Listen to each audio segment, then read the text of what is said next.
Shalom, Israel, shalom. I want to welcome everyone to King James Bible University. I'm Elder Michael Johnson with the Lost Sheep of Israel.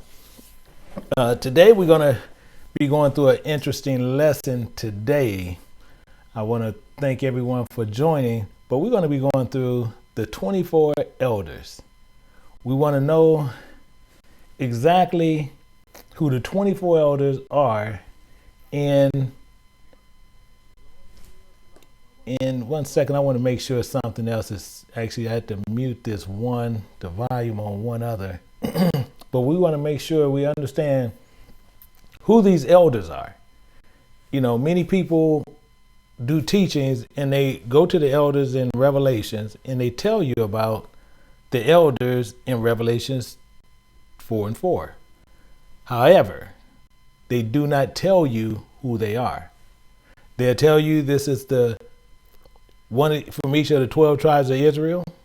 This is what most of them will say. And then they'll also tell you the rest of them are the 12 apostles that walked with Yahushua. Sadly to say, both of them are incorrect. But you can scour the web and most of them will teach those type of teachers telling you this is who these people are. They will never actually pinpoint them for you. We've got to remember a couple of things when we do that. When we go and we doing searches, and what are they call themselves making strong, better the word, they make strong charges for that, or they'll say strong arguments for that. It's no argument that has anything to do with that. This is what we have to remember. It's nothing to argue about who these 24 elders are. Because the 24 elders in Revelation has many teachings on them without ever giving you the true information on them in the first place. But their names is always there. They explain things also based on what they read, and then they start giving you a ton of theology. See, this is what Christian doctrine do. They give you a lot of theology and a lot of information based on nothing. And many people go out of there with joy thinking they had the 12 apostles and then it's going to be from the 12 tribes of Israel. And they go out of there pretty happy once they go out of the Christian churches. Now again, it's a theology lie. That's why they make the argument. The argument is, how can you make this who they are? Because this is what they do. This is what they like to say. And the main thing is they're giving you complete theology based on what another one said, who the book wasn't written to in the first place. So we're going to look at some things and we're going to find out who they are, because theology is unable to tell you anything because they're using concepts, and the Bible is not based on concepts. So today we'll be having a double teaching. We're going to look at how the Most High called you out of falsities. What I mean by that, how he called you out of false doctrine. Many people, and I get this more than most people will ever really know. Most people don't know how they got here, how they got to this channel, how most of them meet me, how most of them really don't understand. We're going to find out that in this teaching. How did you land here? People say they woke up and all of a sudden the channel was there. And they don't know why. Many people argue, hey, I just happened to go here and it just showed up. Excuse me. But the main thing is, how did you get here? How did you find out what was going on? How is it that you come here and you don't see donation buttons here? You don't see support this ministry with money or anything. You don't see where I teach where I'm your shepherd or I'm trying to lead you as being a Lord over you. You don't see where I try to overpower you in any way. So I get asked another question. What is your end game? There's no end game. This is a thing to which you need to learn. But this is something that each one of us need to understand, and how we need to understand it. So we need to understand why most people come here, one, and why people end up staying here, two. This is things we need to know. So we're going to look at this one, because one, false doctrines, you can find out false doctrine always through precepts. And we have a person out there that's right now that goes against what precepts actually are. And one of them is clearly, if you ever go to Precept Ministries, which is ran by Kate Arthur and by her husband. And I'm going to show you something that's actually on her site.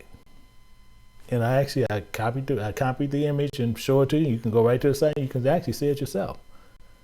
But we want to understand exactly what's going on. And we're going to go here now. We're going to start up and we're going to look at some of this. So we're going to go to here. And I want you to open up your Bibles to this, because I'm going to show you something that's in here on what they're doing. And this is how they actually precept the Bible. They're using one of these as an example on how you actually precept the Bible. And they're using 1 Peter 5:1, and they're going down through 6. But we're going to look at how they actually precept in the Bible. And this is why you're going to get into a lot of false doctrine, really based on what they're doing, and we're going to see what they're using. And actually, they're still not using the King James Bible, but they're using the NASB. But you got to remember, these are Gentiles, so that's what they want to use. That's what they use, because my focus is not them, but I don't want Israel running over to those Bibles trying to join up with that. So that's why I teach against that. I'm not teaching against them per se, but I teach against the Bible itself, the ones that they use. Now, as far as people going under Gentile teachings, as far as Israel, I'm against that also, because you're Israel and you're not to be under other teachings. So what we're going to do, we're going to look at this, and I'm going to show you how they're actually breaking this down. And if you want to educate yourself on what not to be doing, you can go right over there and you can see this, because they have this actually over there on one of their samples. And it says, therefore exhort that the elders among you, as your followers, elders, and witness of the suffering of Christ, and a partaker also of the glory that which is to be revealed. Now look at verse 2, just real close, that you need to understand. It says, shepherd the flock of God. I'm not going to use the name because this is the other book, so this is who they want to call it. That's fine. So they saying shepherd the flock. It don't say shepherd the flock, but that's what they're using. This is why you have to understand. This is a breakdown of what you need to understand. So we see what they're doing here. But it says exercising oversight, not by compulsion, but voluntarily according to the will of God, not for solid gain, but with eagerness. And then it says, nor yet as lording over those allotted to your charge, but proven to be examples to the flock. Now, this is the problem. Now, this is how they precepted this. Let's look over. Well, first you'll see how they circled things. You see where they circled 1, and it's saying not under compulsion. You see that? And you look over there, so it's telling you exhort the elders, verse 1. So he's talking. So they pulling you back up to therefore exhort to the elders among you. So that's what they're doing. They're referencing back to that to hone in on what you need to do. Now, as you go through the voluntarily, you see, and they're talking about fellow elders. So when they say about voluntarily, they actually referring back to the elders.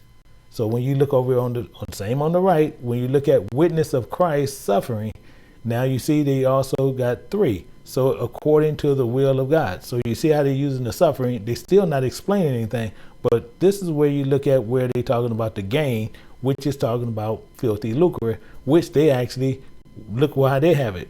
Verse 4 is partakers of the glory to be revealed. You see that? This is the problem. Even though they have everything else, they're trying to hone in on, which this here, you won't learn anything.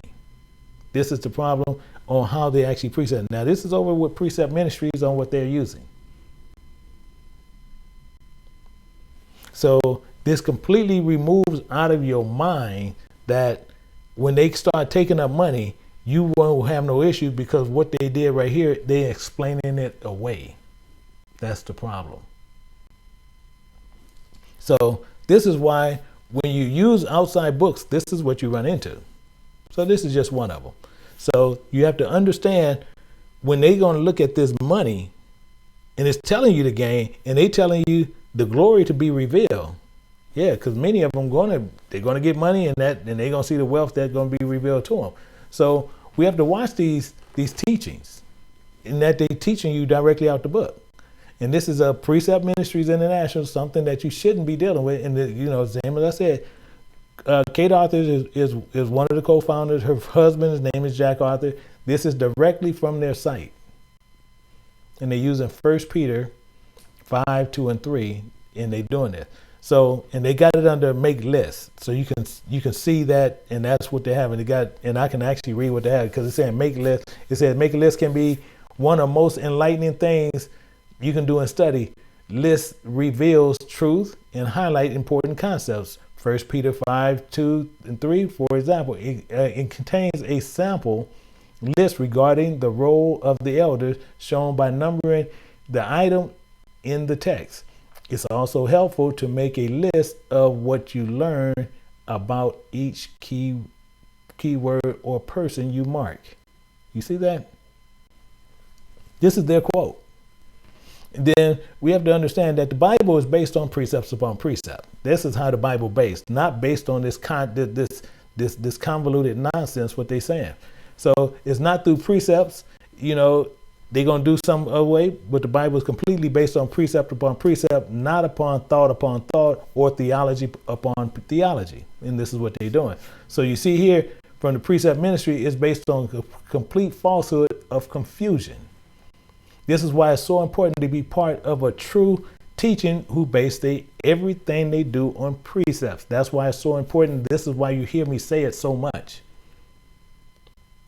Because precepts is a way of life.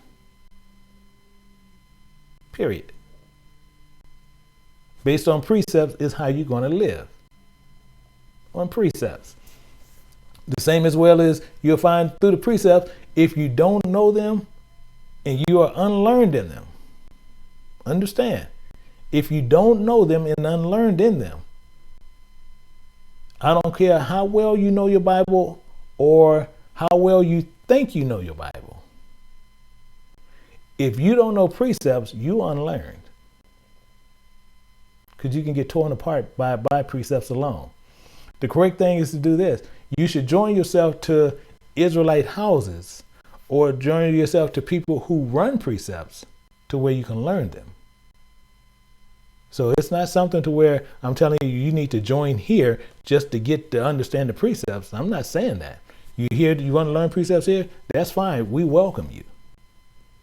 But you need to be somewhere where they're teaching you precepts and understanding precepts. Because precepts is the very fabric that you're going to need to go into eternity. Other than that, you will be going into the lake of fire. That's what I would be said. I'm talking this is something that's going to happen. So we're going to get some understanding. Let's go to Sirach 51 and pick it up at 18. It says, for I propose to do after her, which is speaking of the Spirit, but it said, and earnestly I follow that which is good. So shall I not be confounded.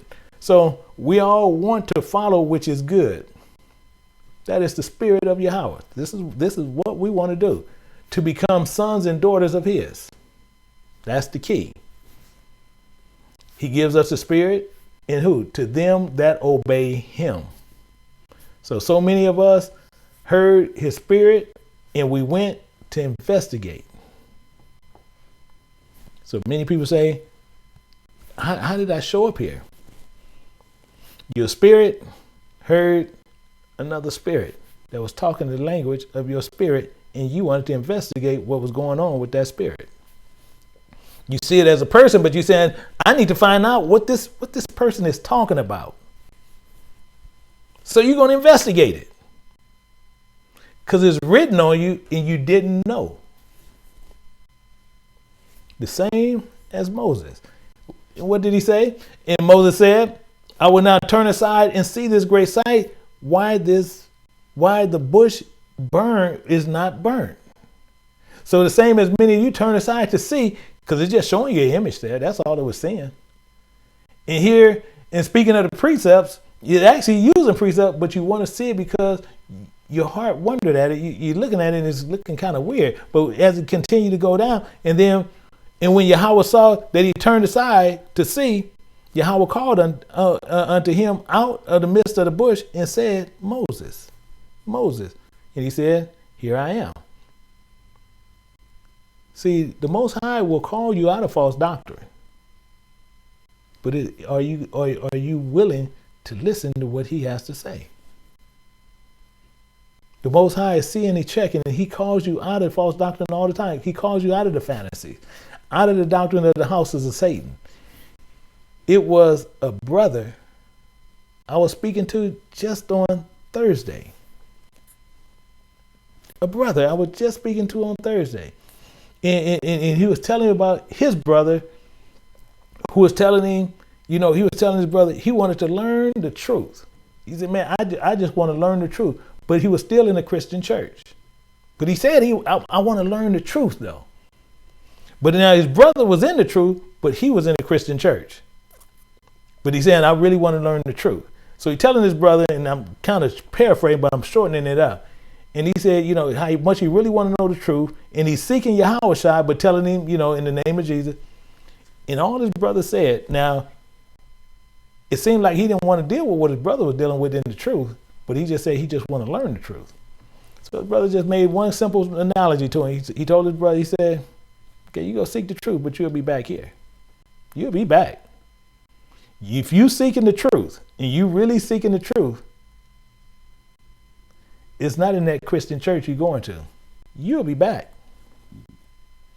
And you know what happened? After a while, when he found what the truth, what he found what we're talking about, he was right back with his brother. Because he seen what he couldn't, he constantly looking for, but he constantly wrestling with the scriptures. So then your spirit will wrestle within the spirit to draw you. So your spirit is wrestling with the flesh, and your flesh is wrestling with the spirit, and you're going back and forth.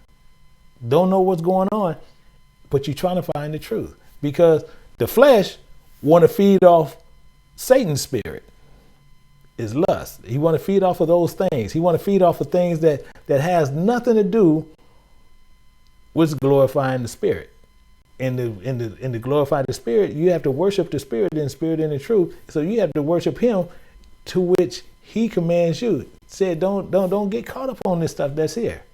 So it draws you here, and when you're looking at the Father, that is his doctrine, which is the spirit which holding on to his voice. So the Father and his doctrine. So when you cry out in that direction, and then you want to go to the truth, this is what's going on. Sirach 51:19, it says, for my soul have wrestled with her. So your soul is wrestling. I'm talking about you fighting with this. And in my doings I was exact. I stretched forth my hands to the heavens above and bewail my ignorance of her. So your soul won't wrestle with the spirit in ignorance with the truth. Excuse me. Trying to find what truth is. And you don't know. So you continue to fight, and you cry in the lack of knowing what the truth is, because you are wrestling with the truth and not knowing you wrestling with it. This is what was going on. And as you wrestling with the truth, you trying to find out what it is. You truly done went so many different directions where you've been tossed to and fro with so many false doctrines, because they're giving you so much theology. But then when you start hearing something based on precepts, it pricks you, and you wrestling with it because you're not knowing what truth is. So you don't want to be pulled another direction into another false doctrine. So we have lost many brothers and many sisters who have just walked not just out of a Christian church, but they just walked away from the Most High, period, because they don't know what the truth is. And they just tired. See, and this is the same issue that we had with Jacob. See, and Jacob was left alone. He was by himself. And there wrestled with a man until the breaking of the day. This is another spirit that he was dealing with. So he felt the same way. He wrestled with this spirit all night until morning. And some of you do this, I'm talking about do the same thing day after day, night after night, wrestling back and forth because you're truly trying to seek what the truth is. You really want to know what truth is. But you can't find out what truth is because people have given us and fed us so much false doctrine, we don't know. Our bodies is filled with trash. We done fed our souls so much falsities to where it done convoluted us, to where we don't know what's happening. Day and night, not knowing what the truth is. Let's drop down to verse 26. And he said, let me go, the spirit, for the day break. And he said, I will not let thee go except thou bless me. See, most of y'all missing what he's actually going through. See, once you've been awakened and this doctrine is yoked with your spirit and you cannot figure out why, you want to be blessed, meaning you will make known the positive relationship between the two parties. You trying to make this connection. In receipt of this relationship, others become aware in the value of the relationship which is more desirable, because you trying to feed this. You don't know what's going on, but you need to figure out what this is. See, the same as Abraham did in Genesis 12:1 through 3. So Abraham did the same thing. He listened to that spirit, who was the Most High, and told him what? To get thee out of that country. And he told him to get away from your kindred and from thy father's house. See, this is what the Most High told him what to do. And he would show him where Abraham would live in relations to the Most High. If he do what? Obey his voice. His voice. You keeping him dressed up. And then once he get to a certain level, he'll belittle you. And then when you're not becoming as he is, which he going to keep you, make sure you're not, and then he going to continually belittle you until he get another fish to where he can get rid of you. But Abraham obeyed the voice of the Most High in his blessing, and Abraham was going to be the blessing to everyone. See, as our father obeyed, who are we not to obey? If he obeyed the Most High, who are we not to obey him?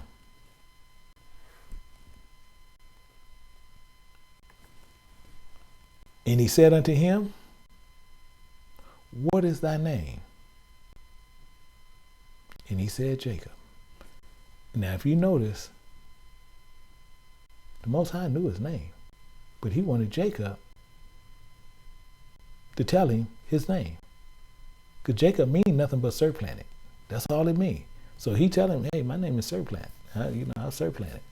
That's really all he was saying. So we know that surplanted mean, but don't look at, when you read scripture, what most of us do, we always look at the front of it, and then we want to run to all kind of books to try to find out what it means on the other side. And that's where we also go wrong. But what do it mean? It's the point.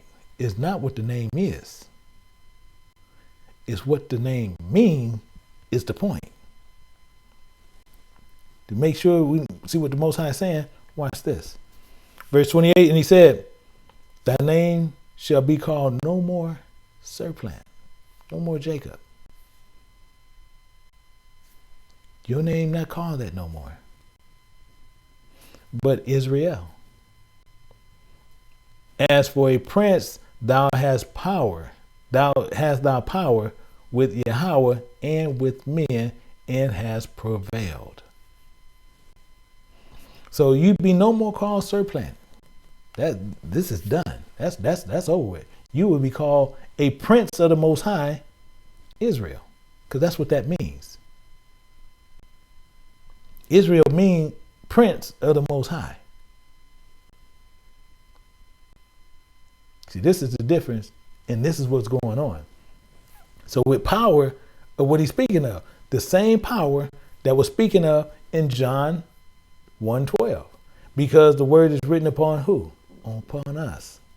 This is why many find this doctrine, which is not mine, but I teach, is of the Most High, using precepts. So it's not me that draw you to this. So don't think that I'm doing that. But it's the pureness of Scripture, which was him, and which is him, and which is he is have upon his heart to draw you to his word.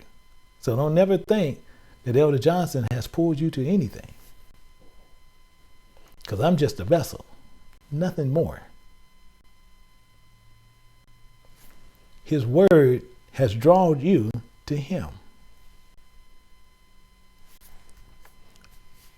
Sirach 50, 51 and 20. I direct my soul unto her. This is what you did. And I found her in pureness. I have had my heart joined with her from the beginning, therefore shall not be forsaken. This is why I speak to you, align with, I'm just a vessel, as what I just said, nothing more. You are joining your heart to the Most High. This was set up from the beginning. So now you want to be under his covering and not be forsaken. This is all I'm talking about simple stuff. Simple stuff that we're doing. My heart was troubled in seeking her. This is why you struggled. This is why you went through those struggles. You was going through troubles seeking her. You're going in from church to church, from church to church, from church to church, seeking. Can't find her. See, many of us have been in many different denominations. Many of us sitting here right now been in many denominations. Catholic, Baptist, Methodist, Lutheran, Presbyterian, Protestant, Pentecostal, Charismatic, Episcopalian, Mormon, Church of Christ, non-denominational, Congregational, United Church of Christ, Jehovah's Witness, Assemblies of God, Evangelical, Church of God, Seventh-day Adventist, Orthodox, Eastern, Holiness, Church of Nazarene, Disciples of Christ, Church of Brethren. You got Mennonites, Reformed Dutch, Reformed Apostolic. You have a New Apostolic. You have Quaker. You have Christian Science. You have Full Gospel. You have a Christian Reform. I'm trying to still remember most of their name. Independent Christian Church. You had the Four Corners Gospel. You got the Fundamentalists. You got the Born Again, and you got the Salvation Army. This is what you have. This is where many of us have came from. Many of you didn't know that Satan had fishing holes. All those was fishing holes that they pull right in the water on every street corner. That's why they're in your community, on every street corner, and Satan fishing. Offering you every wind of doctrine that is satisfying the lust of the flesh. Not satisfying the spirit, the lust of the flesh. Robbing you blind with everything to everything. You're going from one pond to another pond. One look better than the other and never coming to the truth of the Most High. They build them bigger, and the first thing we do is what? It's a nice church over there. Let's go over there. And girl, did you see in their bathroom? You can go in there and just lounge in the bathroom. Yeah, guess what? You paying for it. As you paying for that preacher. Not feeding what you need to get into eternity. You feeding the flesh. All they doing is what? Moreover, Ezekiel 16:20, moreover, thou hast taken thy sons and thy daughters, whom thou hast borne unto me, and these have thou sacrificed unto them to be devoured. This is what we're doing. We take our sons and daughters, dress them up, and take them inside that church to be devoured. Is this of thy whoredom a small matter? Making them pass through the fire and to become lies of your father, the devil? Is this what's going on? They have built these fishing holes, on, as I said, on every street corner. Have you noticed this? You can go into the very affluent neighborhoods and you will not see a church on every street corner, but you can go down into where it's really very prominent, where you see many Israelites there, you'll see them on every corner. Every street corner. Some you see two on the same block. Satan fishing grounds to keep you embedded in false doctrine. This is the problem. And then when they tell you and you come into some truth, they want to tell you you're in a cult.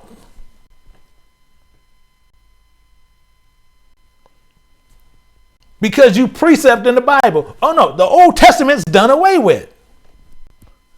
If it's done away with, why you keep going to Malachi 3 and 8? Will a man rob God? That's their go-to script. I'm talking about that's the ace in the hole that they're going to use on you.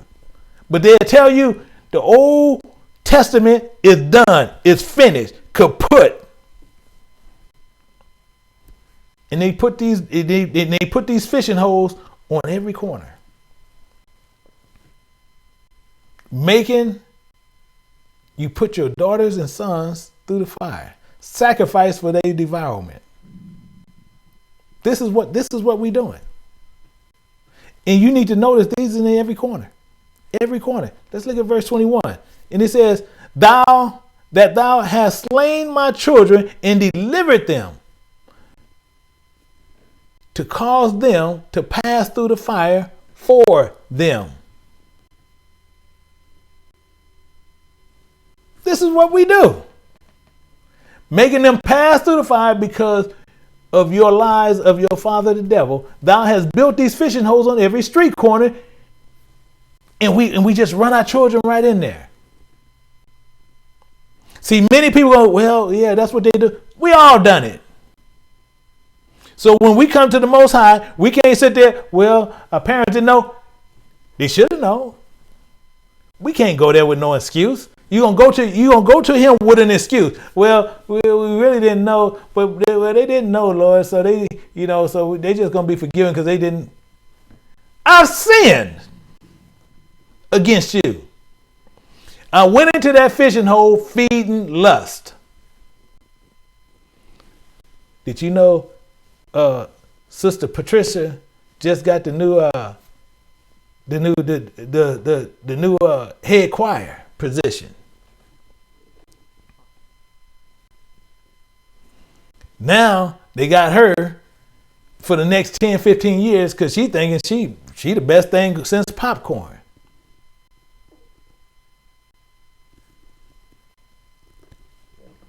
The piano player, they're gonna pay him $300, $400, $500, $600 a month.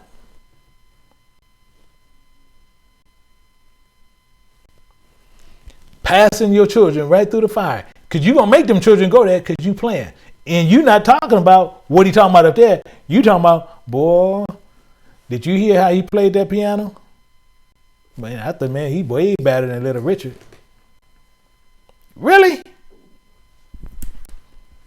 They have dressed up these places, these fishing holes, to keep you in darkness.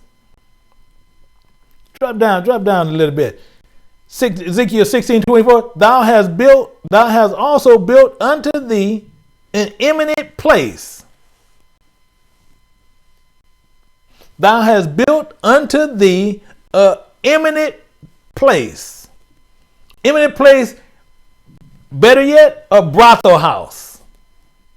A place on every street corner to play a harlot. Thou hast made thy high place on every street. On every corner, they got a fishing hole. You look at verse 31, we don't have to go there, but verse 31, it tells you that eminent place is compared to the same as being a harlot, including opening your legs for everyone to come in. Look at the verse. We're not going there, but just look at it. It's right there. Verse 31. We being harlots. We're whores. Oh, well, no, I'm not no whore. All of us has been a whore.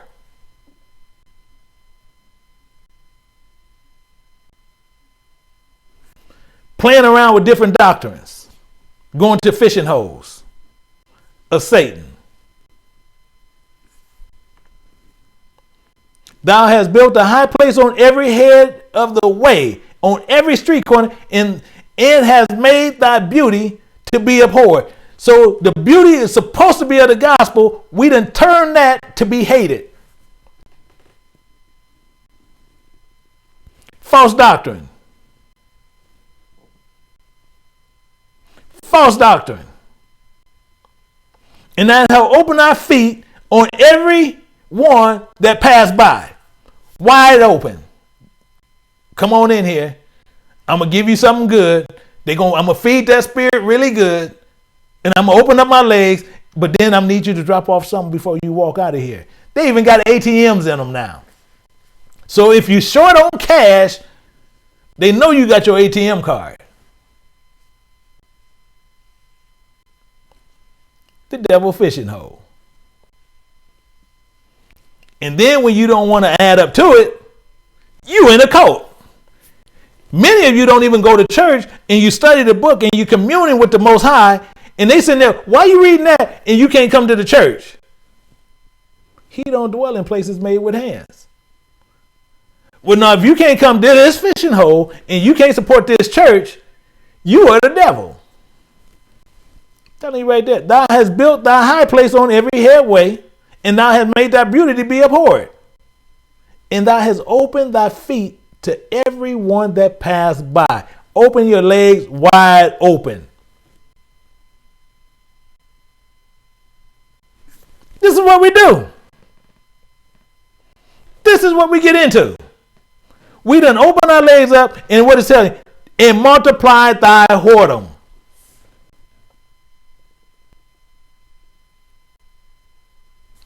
What's the problem? People have a problem with this. We speaking of the beauty of what the Most High told us what to do. We done changed it up, and we in there worried about, well, we're gonna tell you what, we got this brother, boy, he can really sing, and he gonna sing this song. Can't tell you nothing about what the message was because he didn't teach you nothing. We just in there being spiritual whores. This is what's wrong with Israel. We are seen as a pure slut. So don't say, well, you ain't talking about me. We are seen as a pure slut to him.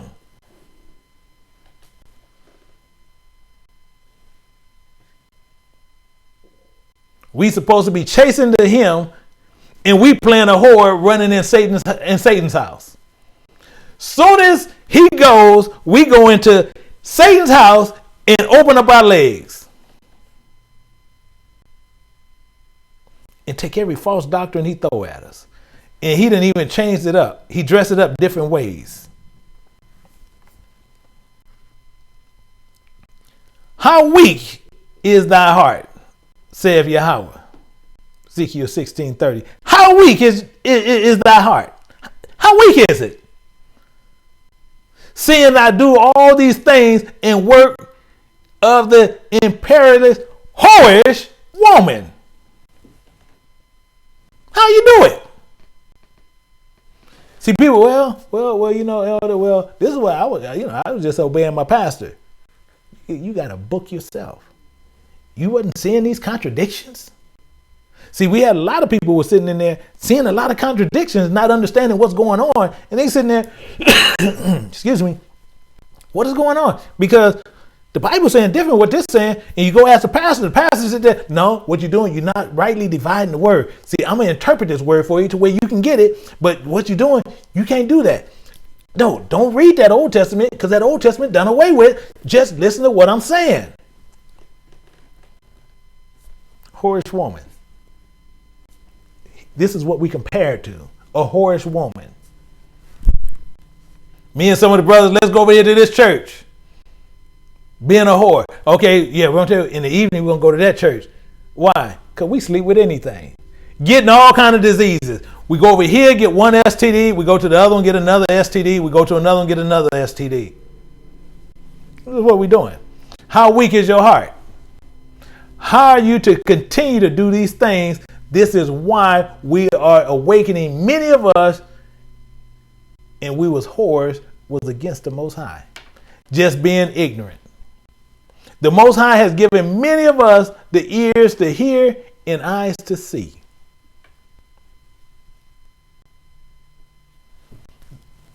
See, this is what people don't want to hear. They don't want to hear the truth. See, many people sit there, well, here in this church, we talk the truth.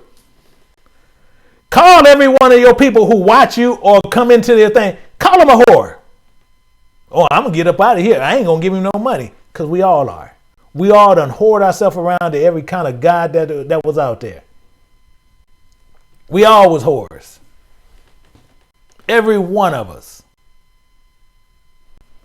But once we know better, we don't want to bring our children up that way. We got children going to be coming up. They ain't going to be like that. They going to think like, in a friend of somebody going to invite one of them as they have gotten strong and they done grown up this way, and a friend going to invite them into the church and they going to go there and they might just go, well, I'm just going to go there to see what's going on. And they're going to be so foreign to them. You know what they're going to say? My mama and daddy used to tell me, Uncle Jared or Uncle Michael, they used to listen to people like this. This is what they're going to say about us. But you put them on the right path. They're going to say, I can't believe this is going on. This man hooping and hollering, running all over the place. And then people going in their pocket and giving him all the money. And the Bible clearly says, you're going to bring the tithes and the offering, which is not money. Bring it where he placed his name. And if it place be too far for thee, you turn it into money, bound it up, put it in our hand, and take it where his name is, and then you turn it right back into tithes. They're going to read that. And they're going to say, so why are they giving it to him? Is he going to bind it up and take it? But he's there every week. Dang, he just bought a Rolls Royce. He just moved out. He just bought a house up in Beverly Hills. Oh, man. He just bought a plane. Why? Because we being whores.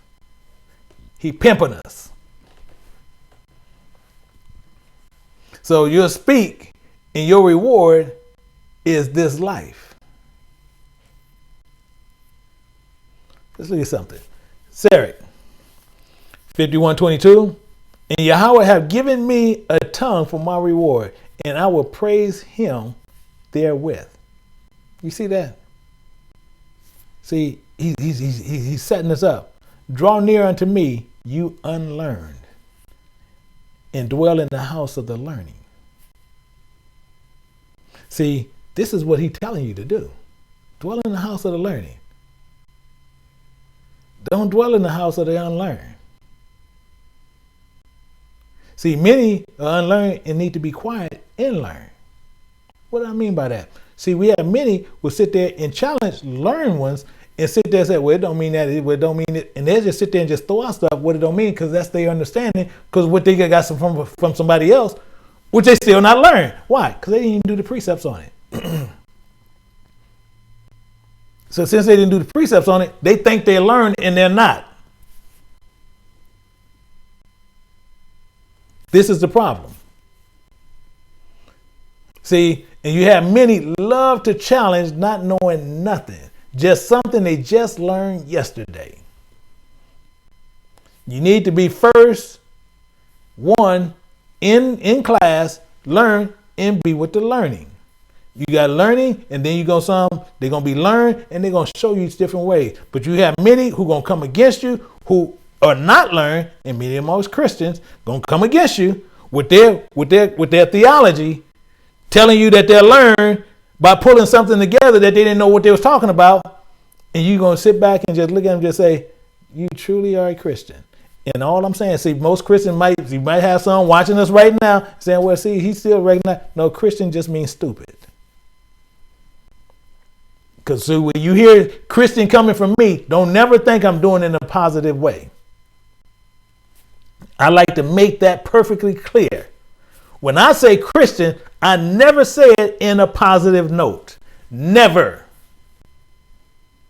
Christian means stupid. So when they telling you and they holding you and trying to make you hold on to something else, and you just say, "You just poor little Christian.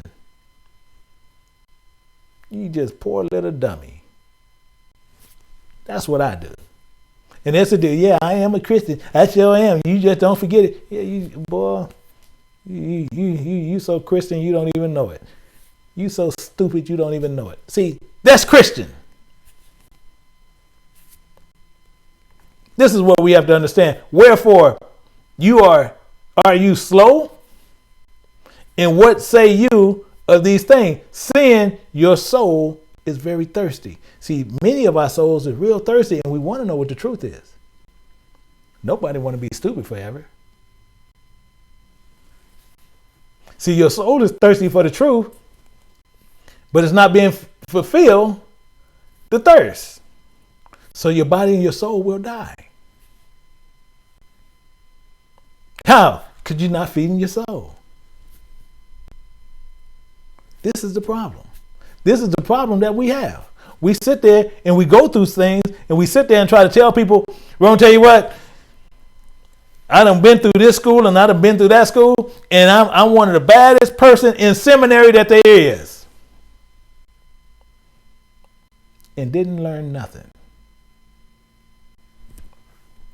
We have people, and then there's some that's thirsty for the truth, and they seeking the truth, so they go from church to church, church to church, church to church, church to church.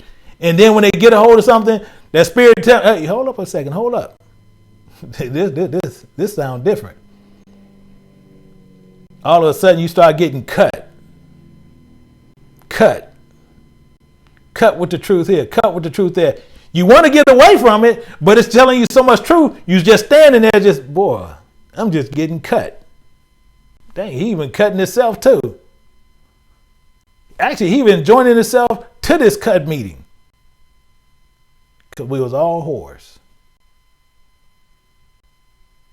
See, I can't talk at you. I got to talk with you. Because I can't say I wasn't in the church. I was embedded in the church just like you. But you have some want to be above you.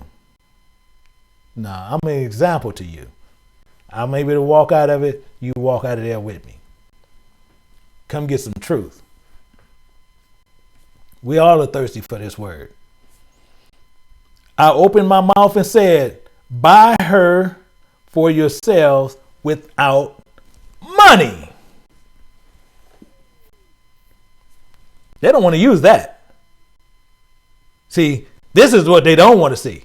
See, open my mouth and said, "Buy her for yourselves without money." See, they didn't even know that was probably in the scriptures. See, when you want her, you don't need money to buy her, because she's free. You're thirsty, you're seeking, you need her. She's there. That spirit is there. Without money, it don't have no price on it. So you're going to have many preachers in there. They're going to be trying to scratch that out the Bible. See, but this is in the Apocrypha. So some of them going to sit there and say, see, that's why we can't go to the Apocrypha, because it's actually telling on us. So the spirit is always referred to in the feminine tense. And when you want to buy her, it's without money.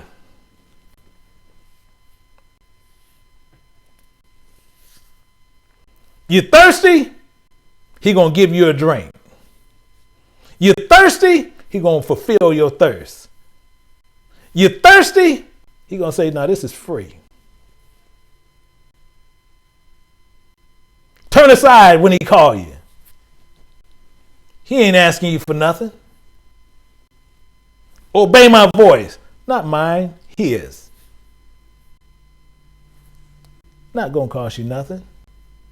Might get cut a couple of times, get beat a couple of times, and as we being stiff-necked people, but it ain't going to cost you nothing. It ain't going to cost you no money. See, teaching the Spirit without money. But you have many camps, you have many churches using money in forms of money to teach you. They even have these classes. I found out they call them academies and all different names of them. And they charging you money to learn about the Most High. So they're not teaching you about the Most High. They're teaching you how to be part of a country club. I don't care who you are. Camp, church, charging money. You got money dollar on it. You a false church. I don't care how you look at it. You pumping false doctrine. Buy her for yourself without money.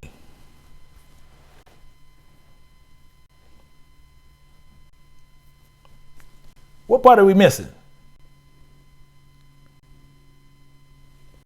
Buy her, who? The Spirit, for yourself without money.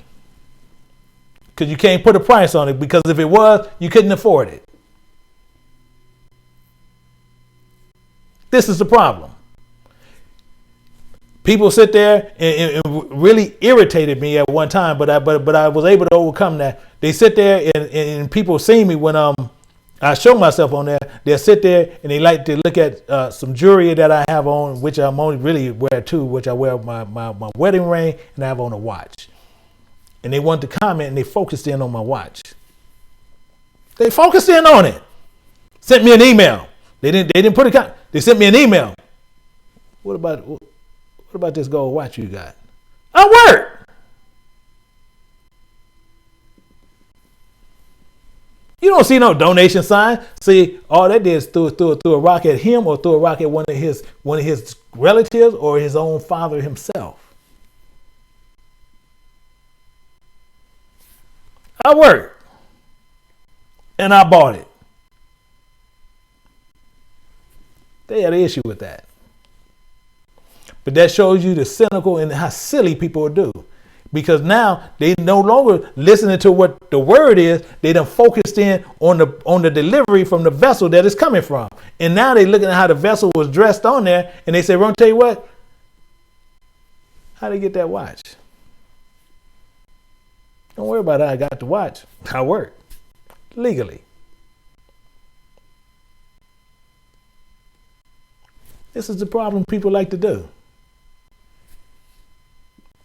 See, and you have camps, you have churches, do it in other ways to where you buy it. See, in we run a school of precepts. And I guarantee you can't find one person in there where they heard come out of Elder Johnson's mouth saying, "Ron, tell you what, it's going to cost you. You know, you need to pay this. Well, you got to put at least something up." Okay, it's not free, but I take donations. So whatever you want to donate on whatever amount, I'm going to let you in the class. You don't even hear that. No, the class is free. Your work materials, you going to buy. You can't find one person yet has bought the materials from me.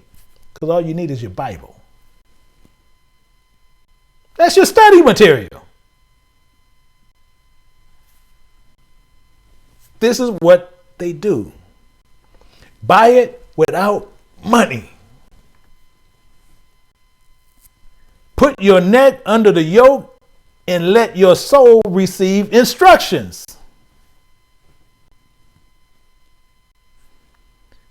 See that yoke? You gonna learn a whole nother thing there.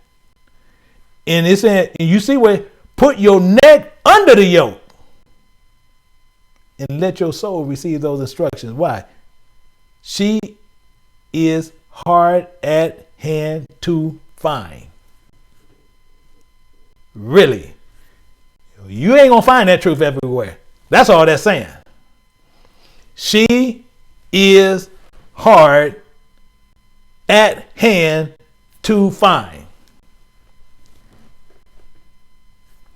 Show me a preacher that won't take money. Show me a teacher that won't take money. Show me a camp that don't take no money. Show me one.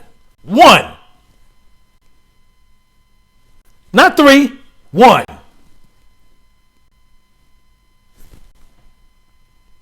Send it to me. One. It's telling you, buy her for yourself without money. Show me one that's doing it without money. Camp, church, anything. Show me one.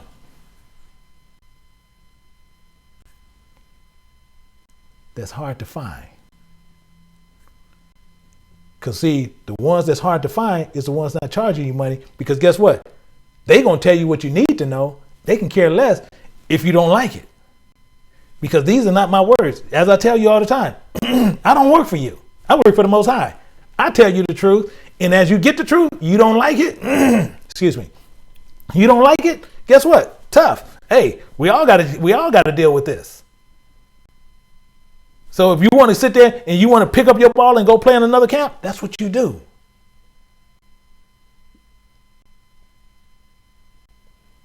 We're not here to sit there to play games with you. I'm not going to sit here and play with somebody eternity by putting the falsity, by getting a little money on the side. When he sent out his 12 disciples, he told them, don't take nothing with you. Nothing. But now all of a sudden, well, if y'all want to see this gospel move forward, I need you guys, y'all help support this ministry. Really? Are you serious? So they done changed it. Donation. Yeah, if you want to donate. So now they don't even say it. They just, most of them won't even say anything now. They just put the donation button up there.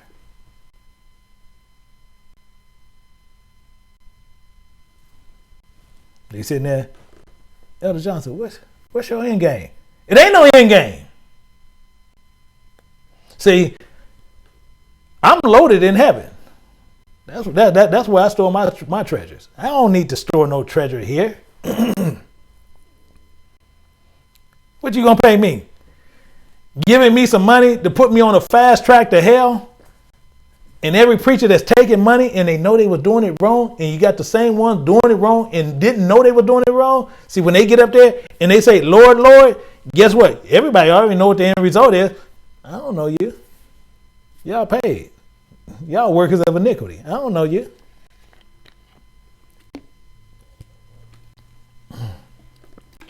Put your neck under the yoke. This is what you do. Because you better learn from the spirit that's speaking truth. Behold with your eyes how that I have had but little labor, and have gotten unto me much rest. Once you get some of this truth in you, oh boy, it helps you out a great deal. Oh boy, you end up getting rest. Man, I struggle with that and I struggle with it. And boy, now I finally got my answer. A small truth gets you much rest. Many questions has been answered. Many false understandings is now cleared. Much false doctrine is being exposed. False teachers is more noticeable. False churches are detected simply. Because what? Learning the Most High is where the money is, and it's easy to dispose them. How? By the hands of the Spirit that's telling you the truth. This is what they dislike. I guarantee you, you're going to see many going to go on this page. They're going to see and they're going to hear what's saying, and you're going to have tons of them going to dislike it. Because you told the truth. Wisdom of Solomon, all good things together come to me with her, with the Spirit, and innumerable riches in her hand. What are those riches? Eternal life, peace, true and love. This is coming from Solomon. All good things come together to me with her, with the Spirit, the innumerable riches. One you can't even purchase. So how are you going to a church, giving them money, thinking you're going to buy your way to heaven, and you can't even purchase eternity? Most of them can't even purchase a Hyundai. But you're going to purchase your way to eternity.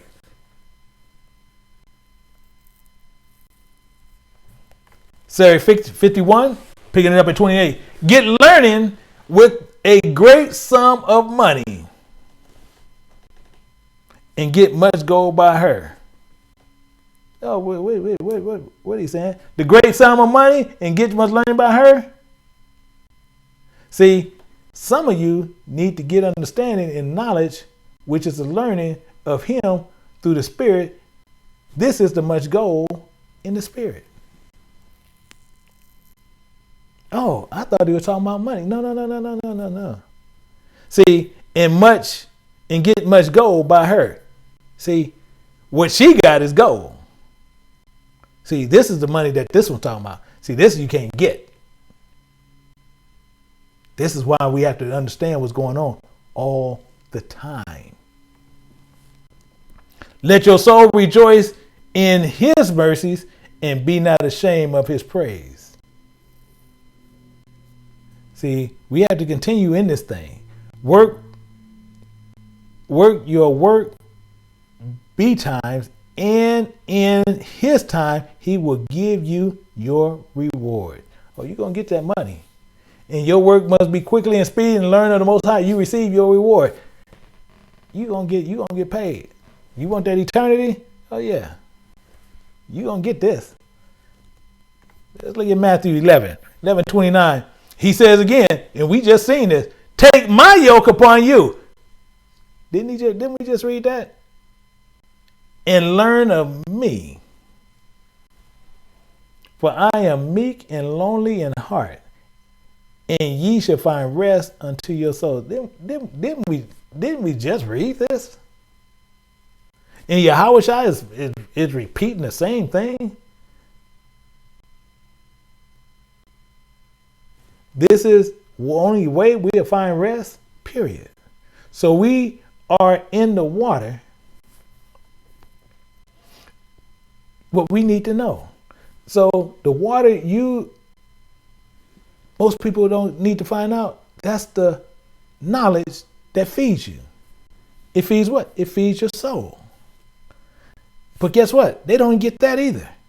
See, because water represents knowledge. Yeah, I missed it.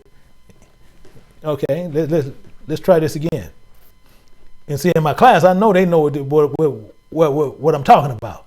See, water in the Bible ain't always talking about water. When he said, can you catch fast some water to feed my camel? That's point blank understood. But most time when it's talking about water, it ain't talking about water. I know y'all missed it. So water means knowledge. Genesis 29:7, and he said, lo, is it yet high day? Neither it is time that the cattle should be gathered together. Water ye the sheep and go and feed them. Celestial, terrestrial. Many people are going to see this strictly as terrestrial. Why? Because they don't get it. Genesis is pretty much all allegorical, all parabolic. But then you have fools or Christians telling you it's not. It's not time for us to be gathered together. We're so spread out and scattered. So to water the sheep with your knowledge and feed them that are hungry. And many came to feed them that were beat, killed, not wanting his servant to come into a vineyard to learn of the Most High or the husbandman. What I'm saying. So he sends to us to learn of him. For one, who he sent? The 24 elders. They are listed in the Bible, and people say the 12 disciples. And one from each of the 12 tribes of Israel. And you're completely wrong. Camps won't even touch this. How do I know? Because they scoured it before we even brought it out. The reason they won't touch this, because they can't tell you. It's not in a precept book.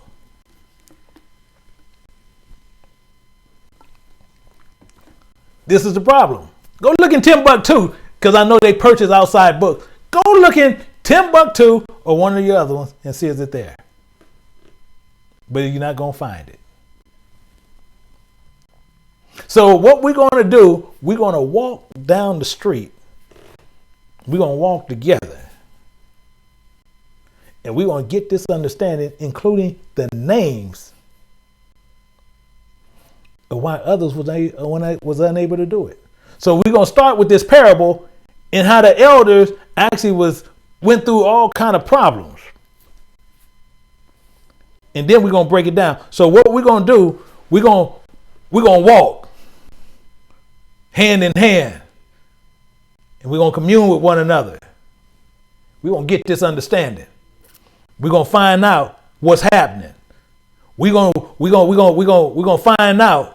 Same as my brother White, he sent me a text this morning, joyed my heart real greatly. My mother called me this morning, and everybody sitting there saying, Brother White said, he said, "Won't tell you what, brother, I think it's them priests." I said, "Boy, you're a bloodhound. You're a bloodhound. You out there searching. You out there searching." But he's on the right track. My mother sitting there. My mother said, "Won't tell you what, I had 16 yesterday. I got 24 today, and I got to see is this right. See, this is how we know. See, when we start working in this way, don't you know you guys can't pay me enough to feed my heart in that way? Showing me how the Most High is using me just as his little bitty nothing vessel to feed y'all. Ain't no amount of money can pay me for that. I'm talking about, I'm listening to Brother White, and it joyed me so much. He done brought tears to my eyes. He couldn't see me, but he brought tears because he get it.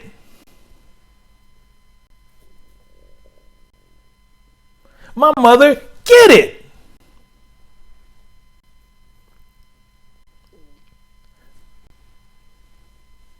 This you can't buy.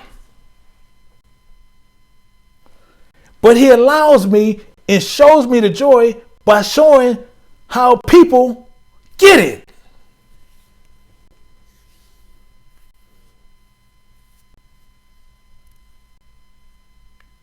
This just is unreal to me because he allows me to see how people get it.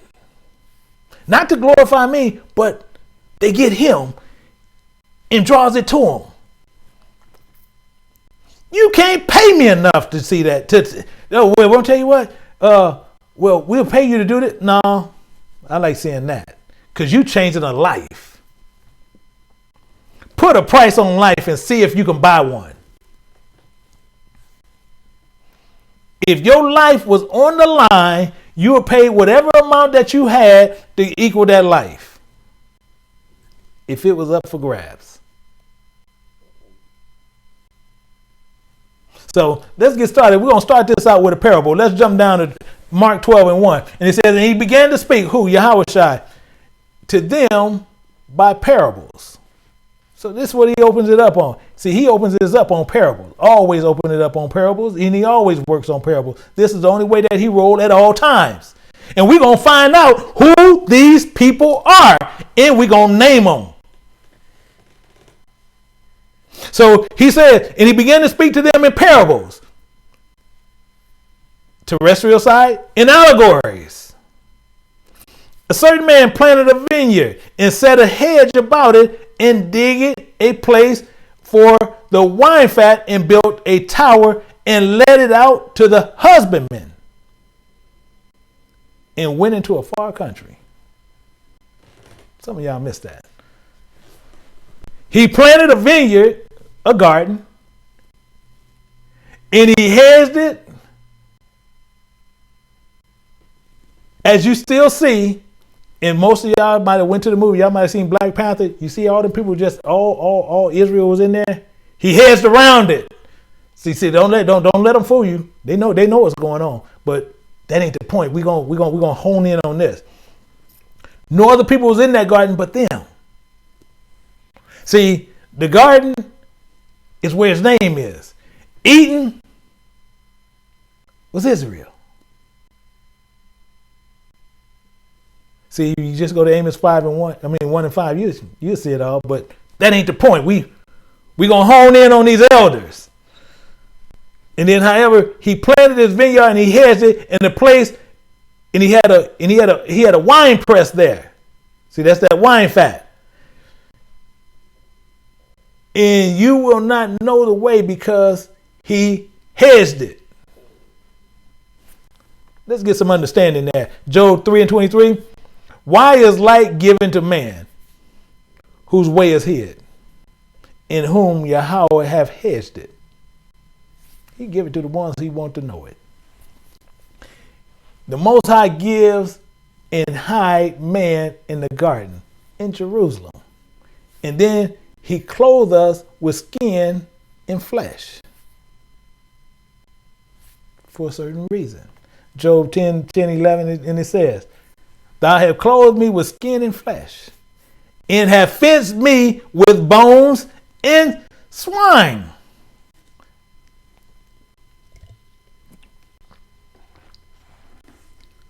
So we're clothed, but we're gonna see this connection with this bone. We're gonna find out what this connection is. Thou hast granted me life and favor, and thy visitation have preserved my spirit. So we were granted life and favor, and the visitation is temporary custody of our bodies and preserve our spirits. Let's look at this again. Thou hast granted me life and favor, and thy visitation hath preserved my spirit.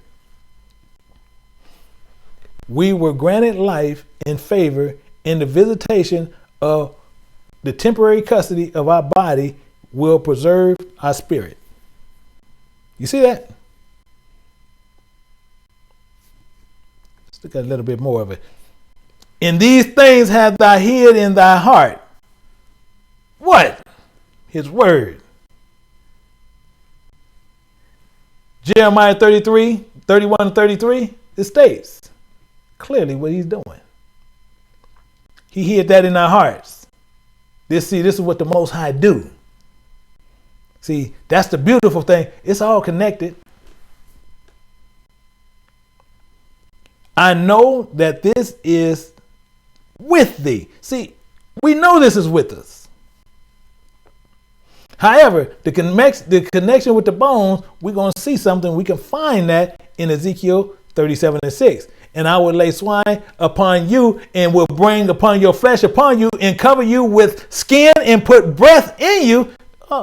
He had other pieces in there, because guess what? He only breathed in certain ones.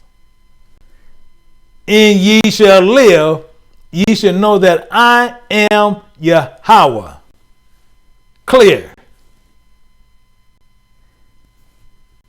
as day. He put flesh and bone. He completed mankind, and he breathed in our bodies and let us know that he is in us, and he is Yahweh. So what about that wine press? See, because he said the wine press. See, a certain man planted a vineyard and set a hedge about it, and digged a place in the wine fat, and built a tower around it, and let out to be to the husbandman, and we went into a far country. So what about this wine press that he built to combat? Because a wine press was built to combat false doctrine from Satan. And when we learn the false doctrines, we are put through the wine press. This is why his garments are red like sin. Why do you think he always saying he got to put you through the wine press? Isaiah 63 verse 2, picking it up. Wherefore thou art red in thy apparel, and thy garments like unto him treaded through the wine fat. We already see what he had done, because what? We will do the trodden. See, because he's going to do all the trodden, not us. Even our so-called men of fame, the young man included, the so-called virgin will be trodden, compared to as being in a wine press. See, this is what this is. See, this is all the time.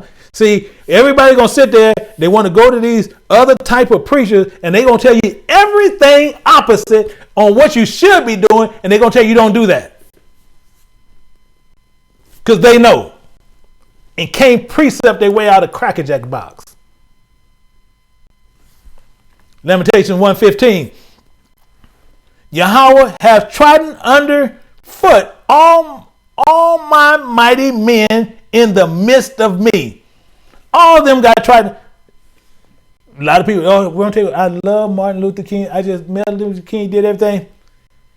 A mighty man slept with one of the biggest sluts running out there.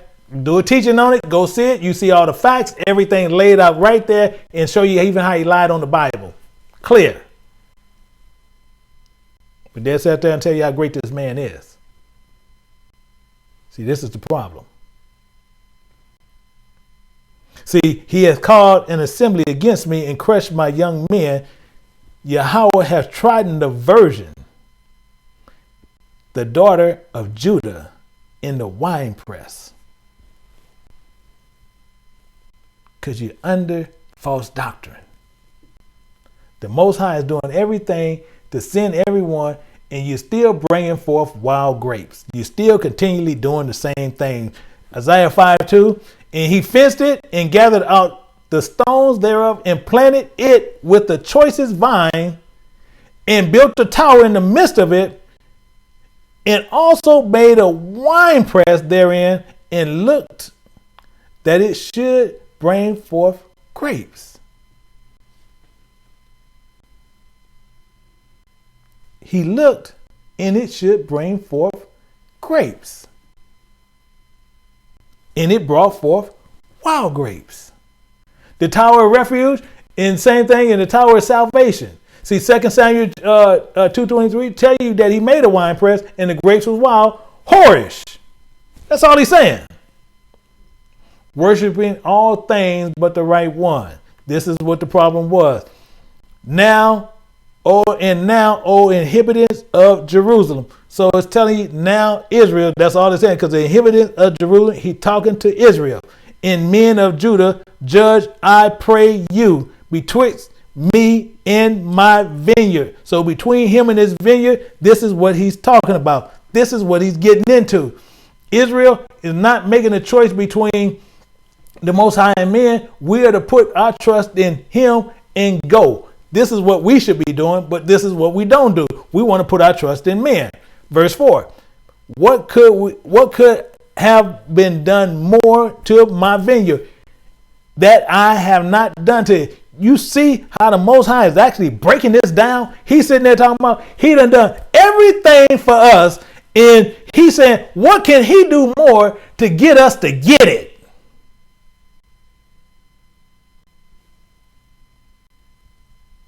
The Most High, what more can he do? Saying he had done everything for these people. But the stubbornness of Israel and disobedience to instructions, the Most High think good grapes should have come forth, but what came? Wild grapes. This is why we're trodden down. This is why we have the issue we have. What else could he have done? What else do you need to do? Tell me, what else? Sit down, tell the Most High, what else can he do to make you come right? Every tree that is pleasant to thy sight, every tree that was good for food, every tree that had the life in the midst of the garden, but it even gets better. Let's see what was done from the beginning. Because we got to see that. We need to understand what's going on. Verse 5. And now, I will tell thee what I will do to my vineyard. I will take away the heads thereof. So he's going to move the protection, and it shall be eaten up, and break down the walls thereof, and it shall be trodden down. Why? We ain't doing nothing no good anyway. That's what we doing, being whores. Verse 6. And I will lay waste, it shall not be pruned nor digged, but there shall come up berries and thorns. I will also command the clouds that they rain no rain upon it. So he ain't giving you no more knowledge. What we do? We jack it up anyway. See, this is what we do. For the vineyard of Yahweh of hosts is the house of Israel. Really? For the vineyard of Yahweh of hosts is the house of Israel. Okay, y'all missing it. Y'all missing it. The vineyard of Yahweh is you. It's coming a little close. Okay, let's do it. The vineyard of Yahweh is Michael. Just put your name there. You're Israel, you. The men of Judah had pleasant plant, and he looked for judgment, but behold, oppression, for righteousness, but behold, a cry.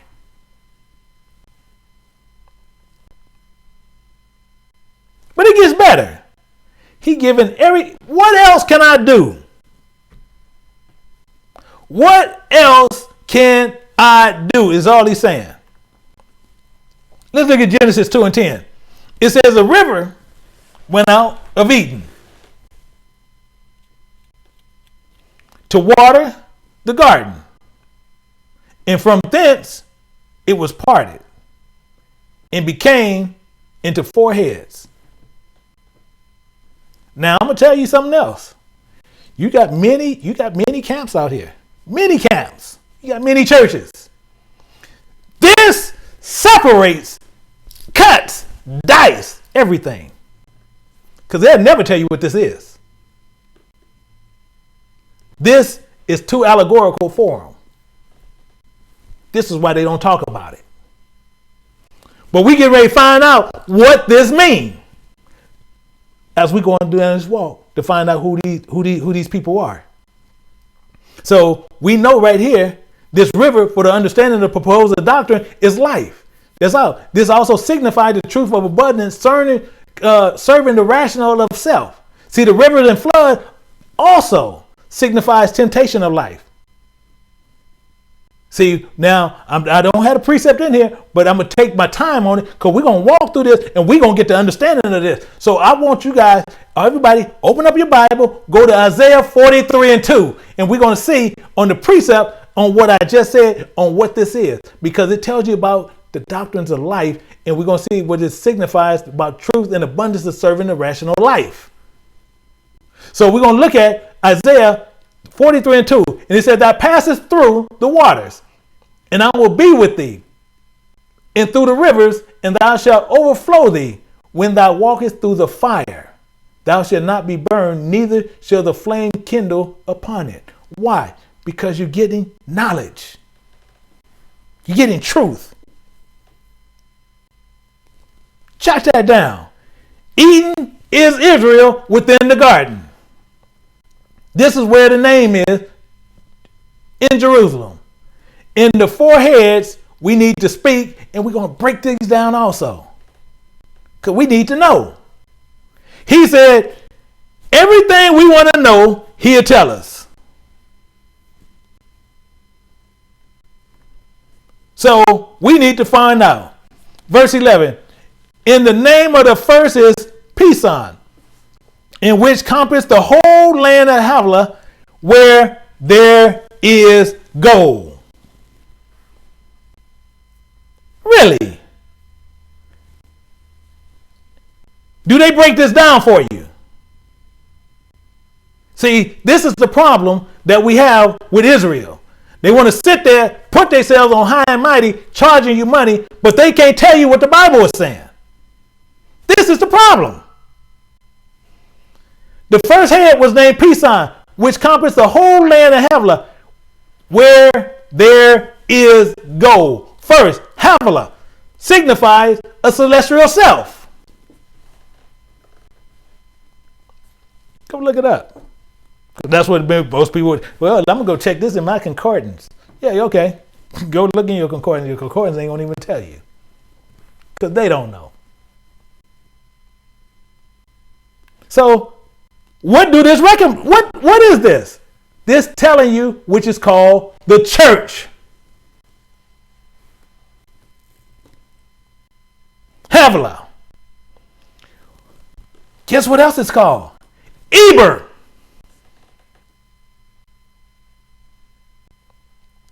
Gold means good.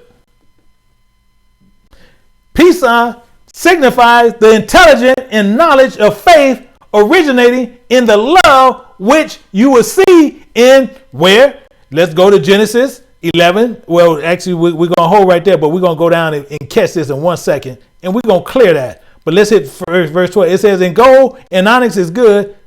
There is bullion in onyx stones. Why? Because we're going to see what he's talking about. Let's look over here in 1 second. We're going to go down to 15 and we're going to catch it. Then we're going to catch it. And it says, and Selah lived after he begot Eber 400 years. In three years, he begot sons and daughters. So here you see he gives away the tie-in. So all things within Genesis, but Selah and Eber. Selah, see, every time you're looking at the front of it, you're going to always miss it. See, Selah denotes the meaning of, and it produces of knowledge. That's all it means. You look at the name, and most people look at the front of it, but you're not looking at the back of it. And that's all it means. But Selah and Eber. Eber means a nation. They say, well, Eber means Hebrew. Eber means a nation. Go check it. Oh, I'm going to go check it. I'm going to go see if this is right. The nation of who? Hebrew. Let's go a little bit deeper and tie all this together. The nation in Genesis. Let's look at this a little bit closer. Genesis 10:24. And Araphat begot Selah, and Selah begot Eber. This is why I continue to tell you, stop looking in the cover of the pages. Look behind the words and understand why. Araphat was a nation, which means knowledge. Selah, like Araphat, was a nation, which was also the product, which also means knowledge. Guess what? Excuse me. Eber is also a nation, which is the second church in the ancient church, which was separated from the previous church. Israel was split into the others then. So let's go back to Genesis 2 and 12. And it said, and there was gold in the land, and there was bullion there in onyx stone. Again, gold means good. Bullion is speaking of the gold. Flower and color of bullion is what? It's yellow. This is how you know the color of manna, because it tells you in the Bible.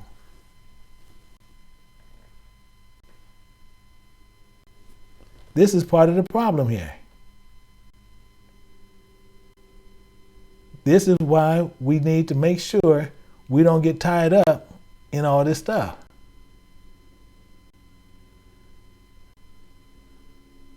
So what we need to always make sure that we don't get tied up into anything other than what we need to be doing.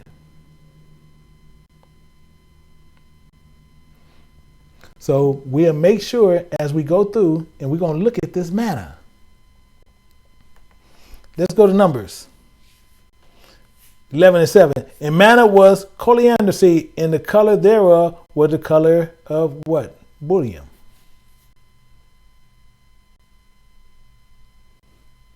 So it's telling you exactly what's going on. This lets you know exactly what we need to be doing. Let's go back to Genesis 2:12.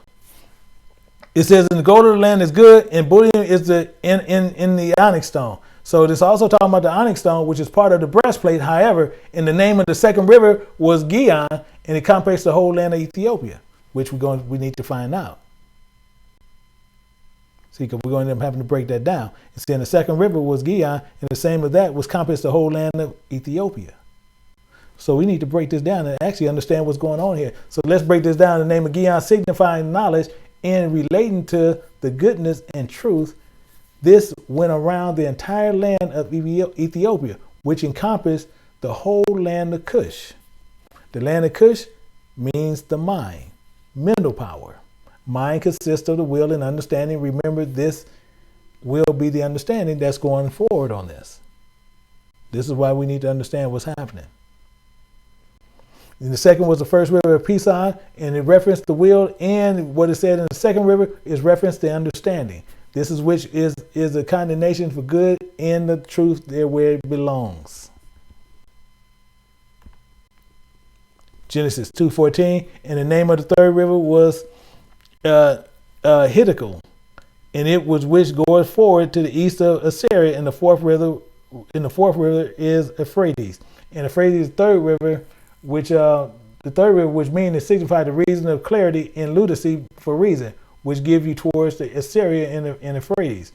Larger rivers, which what you need to really understand is the river in the western area was formed in the Union.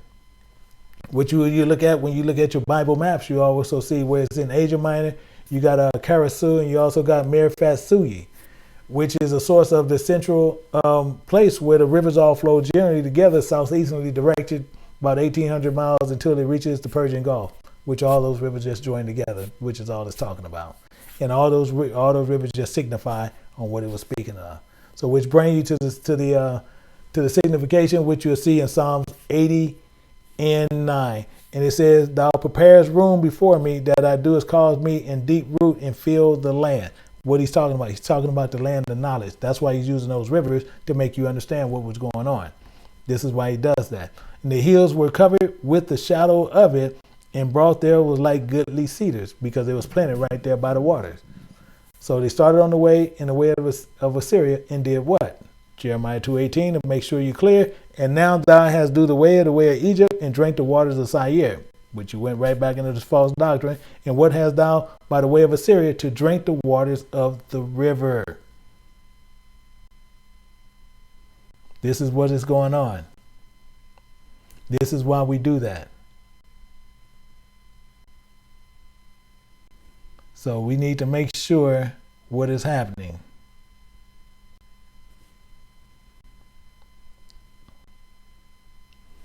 So as long as we continually do this, we're going to always know what's happening. And he's going the way of the city, drinking the waters, and the rivers are learning, and learning the way of what? Learning the way of the heathens. This is why we came to it. The Most High makes this clear in Malachi, clear as day, which we're going to get that understanding over in Malachi.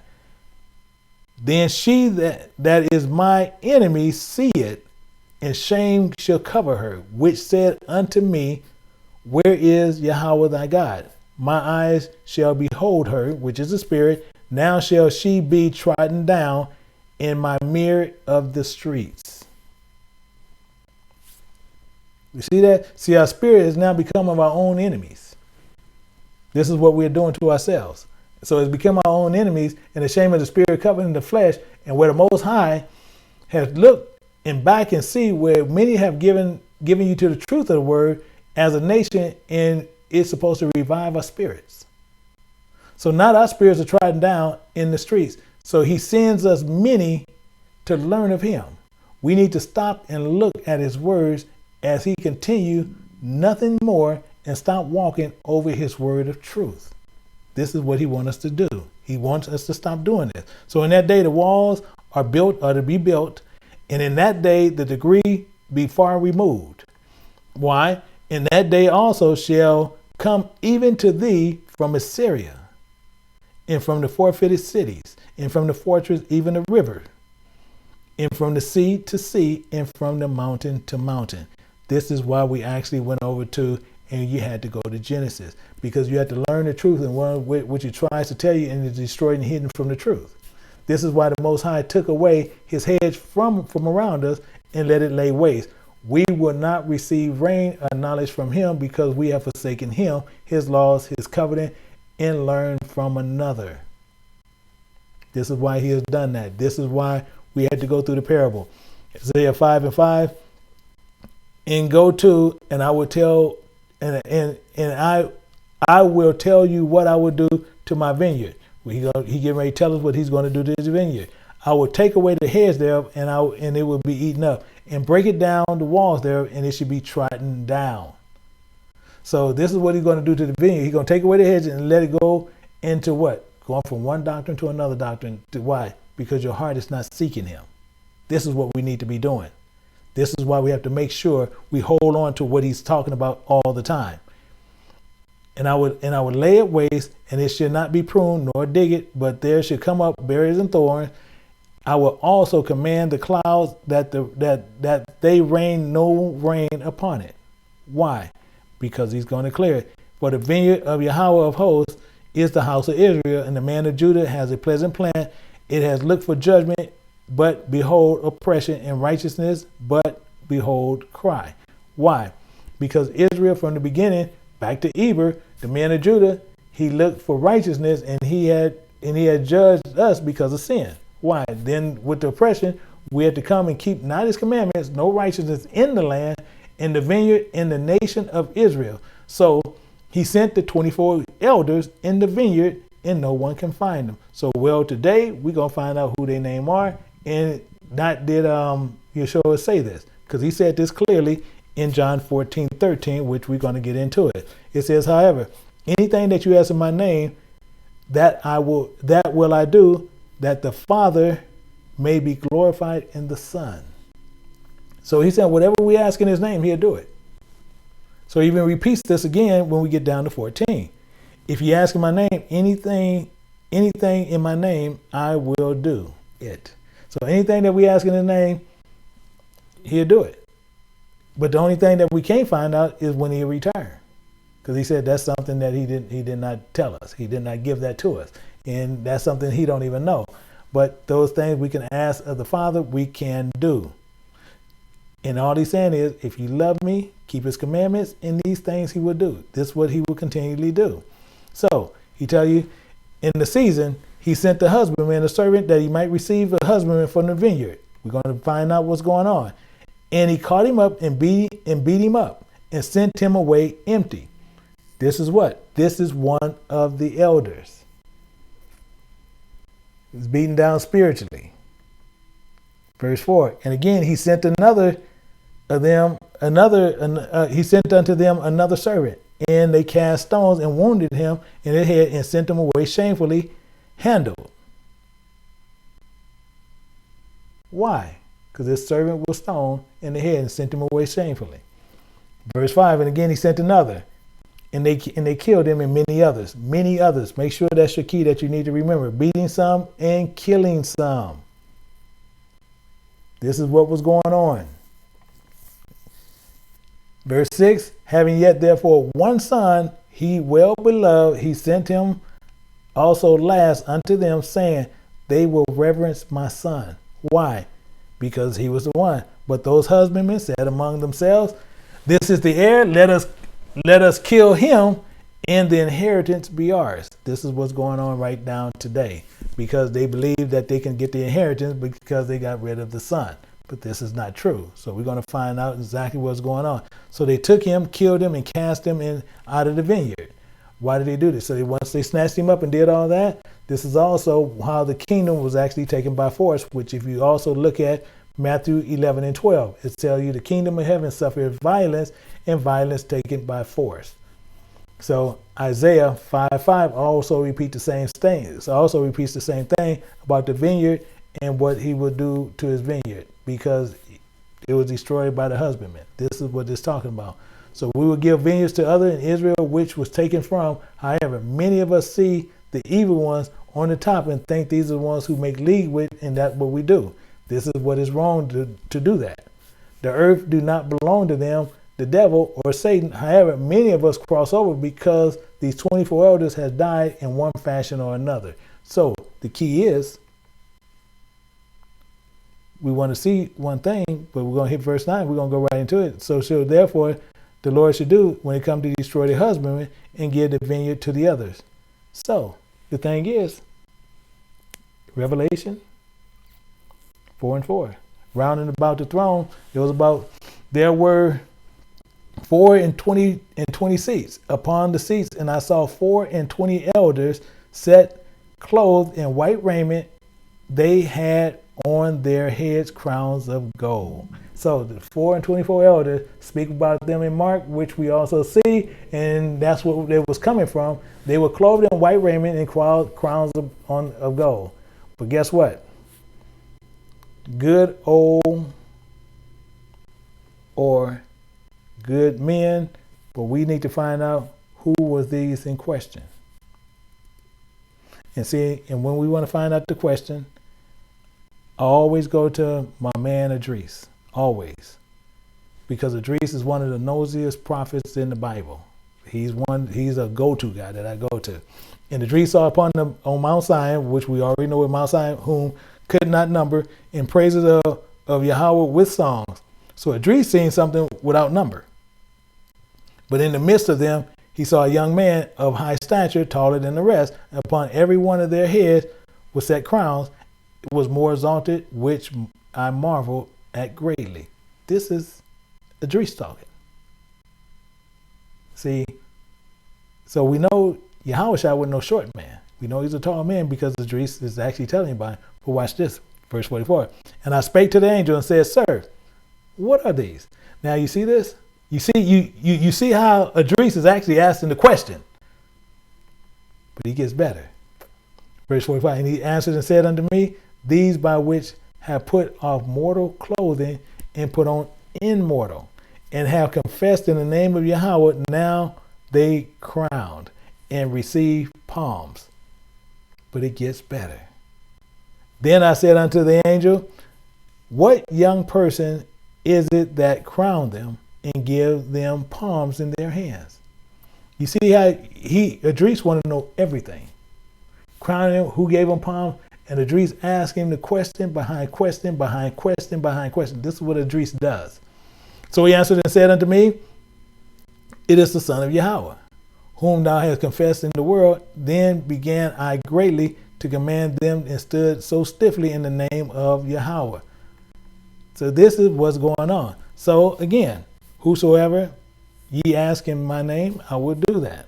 I will do that the Father may be glorified in the Son. So he's just saying, so just ask. If you ask anything in my name, I will do it. So the only one he won't answer is this one. Acts 1:6. Therefore, when he come together, they ask, saying, Lord, will thou at this time restore the kingdom to Israel? We already know he don't know. So if we know he don't know, this is why he makes this statement. And he said unto them, It is not for you to know that the times of the season which the Father had put in his own power. It's none of our business. That's why we need to stay out of the Most High business. So again, what are their names?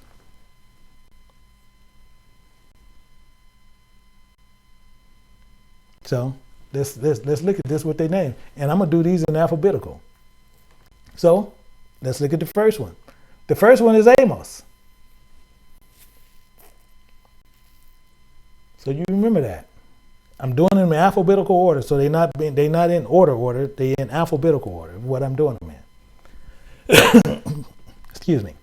So the first one is Amos. I'm giving you some time to write this down if you want to be using a pen. The second one is Daniel.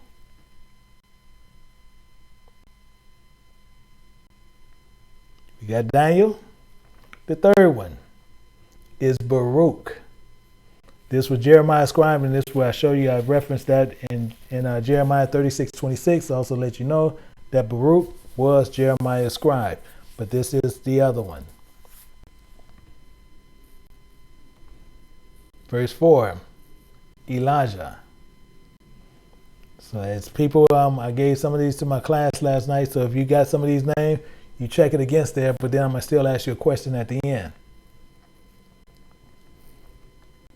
5, Elisha.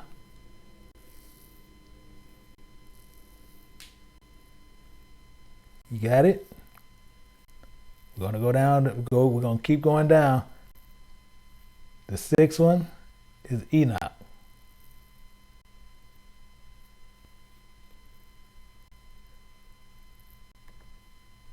The 7th one is Ezekiel.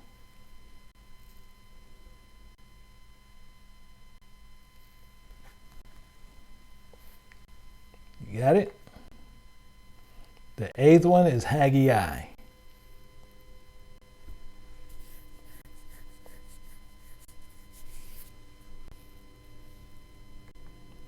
The 9th one is Hosea.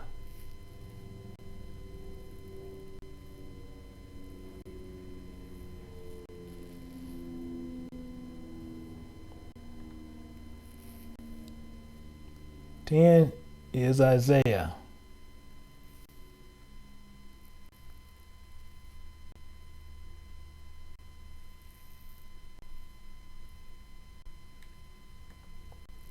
11 is Idris. This is one of the main reasons why most of them could never even precept them, but we're going to talk about that in a little bit. But if you notice, 2 of them already is not in their regular books. 12 is Jeremiah.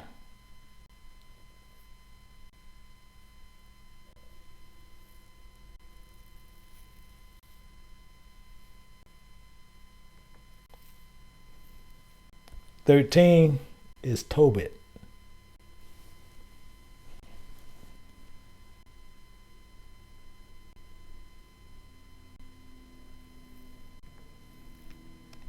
Fourteen is Joel.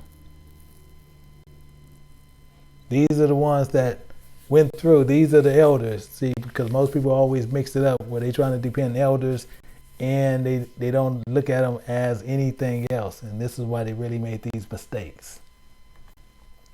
15 is Jonah.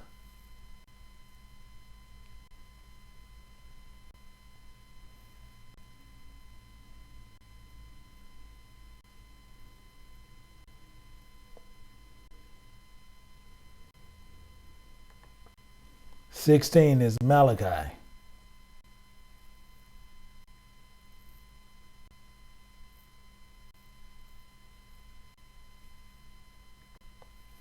Seventeen is Micah.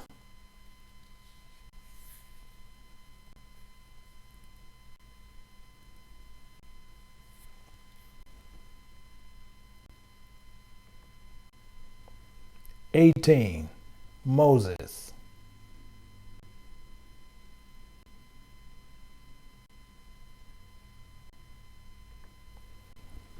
We have 19, we have Nehemiah.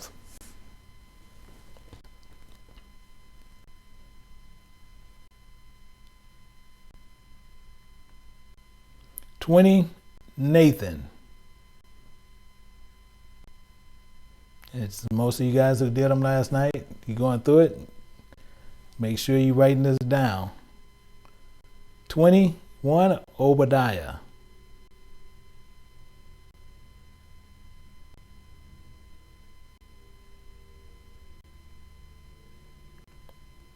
22, Samuel.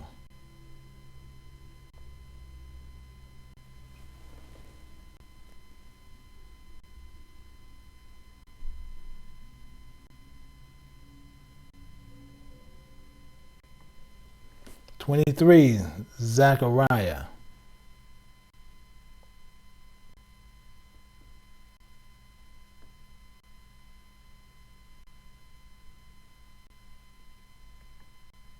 24, Zephaniah. Those are your 24, and some of you guys can figure them out. We're going to be using this part in class, so that's why I'm telling you to figure it out. Because I need you to figure out how did I get those precepts and how did I pour those. And the process is done based on precepts. So if you think it's different and anything think it's different, you need to pull up your own precepts and then you show me who they are. Because there's some that's not used and it's not used for reasons. But these are by precepts are showing you how you actually pull it. And we will be doing this in the Moab class. So if you think you know the difference, then that's what I do. Because the same thing as one of the guys telling me that we have I believe Antoinette that actually if they're posting stuff, and I just told him don't remove her. But it looked like she will be removed because he is not going to deal with her too much more. So he's actually removing her from the channel. I believe he's actually going to take her out of there because she's talking about Gentiles and this and that, and I think she done got on his nerve. But they were saying, you know, that that there was mixed up Jews and Gentiles, which that's completely untrue. But what we have to do, we deal strictly with precepts, not concepts, not theology. Precepts is the main thing. The university monitors and checked the research, the web, and made sure that any trash commentary money cannot buy. This is why we do not hold to that. This is why we do what we do. And it says, if you believe that one of these should be named there, please give us a name in the precept and why it should be there. Just don't comment sitting there saying that they should be there. Because that's something we're not going to hold to. We're not going to hold to that. Why? Because that's something we completely don't believe in. And we hold, just same I keep telling you, we hold the precepts. We do not hold to theology. We do not hold on to people just saying, well, I believe this or I believe that or I think this or I think that. But what most people will do, they will tell you that they hold on to precepts based on what they see or what they think. And this is the problem where we have people that comes out of these churches and they come to places like this and all of a sudden they know the Bible and they actually don't. That's part of the problem. So if you think you know it, and it's some of these elders that was left out. So if you want to challenge that, the easiest way to challenge it, give us the precepts. Why? Because I didn't tell you why they were. But give me the precepts why who should be there. Because I know some will say Gad should have been there. But you'll see why he's not there if you actually do the precepts on it. And there's a few other ones that I know you can name, and you do the precepts on it, you'll see the difference on it. Now, most people who chose the ones who named after the books of the Bible, that you have, different ones, Samuel and different ones. Yeah, most of those you are going to nail to the cross. But you also know Elijah and all those, they don't have books. So that's why you got to dig and you got to pull up in there. You'll find out, same as Nathan and a few other ones, they don't have books. So we got to make sure that this is always going through, and we do everything based on precepts. We don't do anything based on commentary, self-knowledge, running outside this book or running outside to get this book or going and run and get Josephus or going and run and get especially Philo, because most people don't know Josephus actually followed Philo, and Philo actually stands for philosophy, that's what he was about, because he was the inventor of philosophy, but most people don't know that, but that's where it comes from. And Josephus was a heavy believer in Philo. So these are things that we need to get a hold to. And I'm going to look at some comments. They set me up to where I can get some comments here to where before I go off, because I'm going to have to do something else. And I do have the class that will be in the Precept class tomorrow. And I just need to make sure that everybody be in there, bright and early. We have a couple of new people that's in there. We have a couple other people who's just starting with us. Yeah, I think they got me up. And I think I'm ready to go through here to where what's happening. But the main thing is I want to make sure that the class that I'm running through, make sure that you guys are holding the precepts, making sure you understand these precepts all together. So if we have anybody who having problem with who's trying to get in a class right now, we brought a couple of other people into the class that I felt that needed to be there. So I ended up pushing them in there, and through a couple of other people that recommended them, and we ended up deciding to bring them into the class. So with that, I'm sitting there seeing Sister Forham, Samuel, Zechariah, and Zephaniah. Okay, I'm not sure what she's saying, but she's just naming some. And I was trying to see a couple of other ones because I want some class members to actually have them up, because it's other ones that's in there. But why they not part of those 24 elders? That's your key. So if you come up with that, I need that to come out there. And I appreciate everyone who thanking you. I thank everybody who actually went through this teaching with me to find out who these elders are, because those elders always had names. But if you can't go to a